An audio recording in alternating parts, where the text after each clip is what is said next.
আসসালামু আলাইকুম রহমতুল্লাহি ওয়া বারাকাতুহু।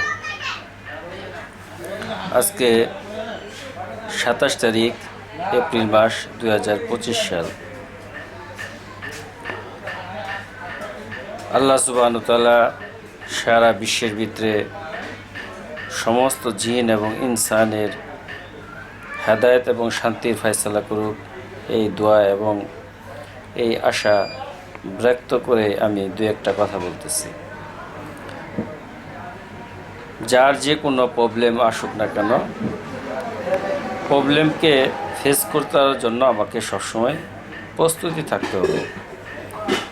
আর সবচেয়ে বড় জিনিস হইতেছে যে আমি আইনকে নিজের হাতে তুলে নেব না, আইনের গতিতেই চলবে। এখন অনেকে আইন হাতে তুলে নেয়, কিন্তু এর দ্বারা সে নিজেকে যে পরিমাণ ক্ষমতাধর জাহির করে, কিন্তু একসময় যখন সত্য প্রকাশ হয় তখন সে দুর্বল হয়ে পড়ে। সেই জন্য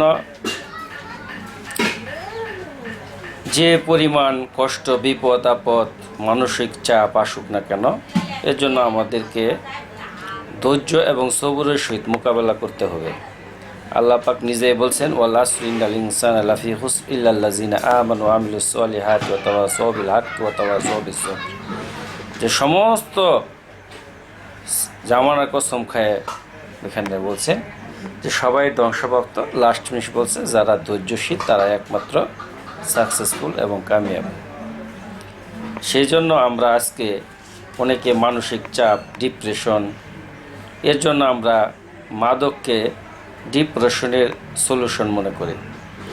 সবচেয়ে মানসিক চাপ আসে সমস্ত নবীগণ যারা ছিল তাদের উপরে, সবচেয়ে বেশি আসছিল আমাদের নবী মুহাম্মদ সাল্লাল্লাহু আলাইহি ওয়াসাল্লাম। তারপরে যে যত বেশি আল্লাহওয়ালা ইমানদার, যার যত আল্লাহ তাআলার প্রতি দৃঢ় বিশ্বাস, তার বেশি মানসিক চাপ থাকে।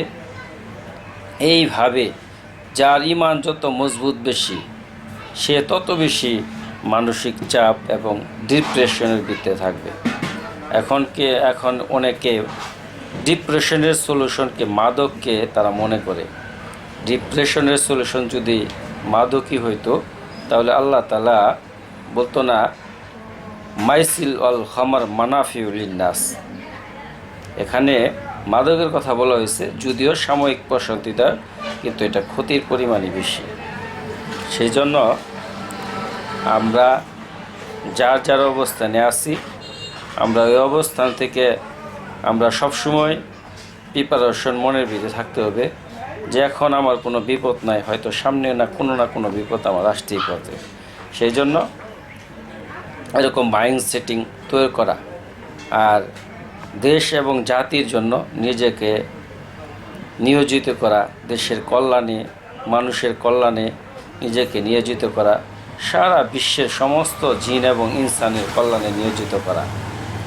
আমি এমন কোনো কাজ করব না যার দ্বারা আমি নিজে পরবর্তী লজ্জিত হই, আমার পরিবার লজ্জিত হয়, আমার জাতির কাছে আমি লজ্জিত হই।